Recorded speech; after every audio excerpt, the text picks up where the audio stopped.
জমিন বলে দে আমার বান্দা বান্দির বিবরণগুলো বল, আমার বান্দা বান্দি হায়াতে কেমন কি আমল করেছে সেটা বলে দাও।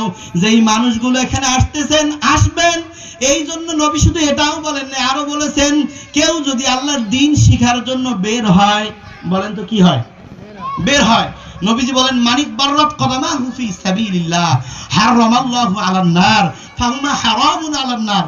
কেউ যদি আল্লাহর দ্বীন শিক্ষার জন্য কোনো মাহফিলে কোনো ইলমি মজলিসে যায়, যাওয়ার কারণে তার পায়ে যে ধুলাবালিগুলি ভরে, এই ধুলাবালিগুলি ভরার কারণে ওই দুই পায়ের জন্য আল্লাহ জাহান্নামের আগুন হারাম করে দেয়। সুবহানাল্লাহ বলেন।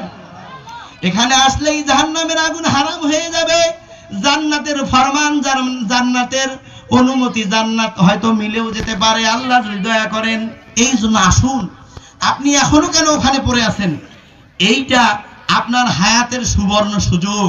কারণ কিয়ামতের দিন যখন মানুষের মৃত্যুর আগে আগে তাকে বলা হবে, আল্লাহর গোলাম তোকে আল্লাহ 60 বছর সময় দিয়েছিল, যে মহিলা যার কাছে আজরাইল আলাইহিস সালাম সাক্ষাৎ ঘটবে তার আগে বলবে তোমাকে এত লম্বা হায়াত দেওয়া হয়েছিল, এই সময়টা তুমি আল্লাহর কাজে লাগাও নাই, আল্লাহ যেভাবে বলেছে ওইভাবে করো নাই, এই জন্য তুমি তোমার জবাবদিহিতা করা লাগবে।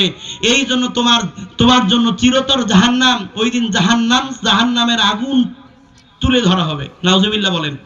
যেই মানুষগুলো জান্নাতের কাজ করবে, জান্নাতে যাওয়ার কাজ করবে, ওই মানুষগুলোকে প্রথমে জাহান্নাম দেখিয়ে বলা হবে তোমার নাম এটা ছিল, কিন্তু তোমার ভালো আমলের কারণে, তোমার নেক আমলের কারণে এটা তোমার থেকে আল্লাহ সরিয়ে নিয়েছে, জান্নাতের বরাদ্দ দিয়েছে, আল্লাহ জান্নাতের বাজেট দিয়েছে। এই যে তোমার নামের জান্নাতটা দেখো, আপনি জান্নাত দেখবেন আর অটোমেটিক ভাবে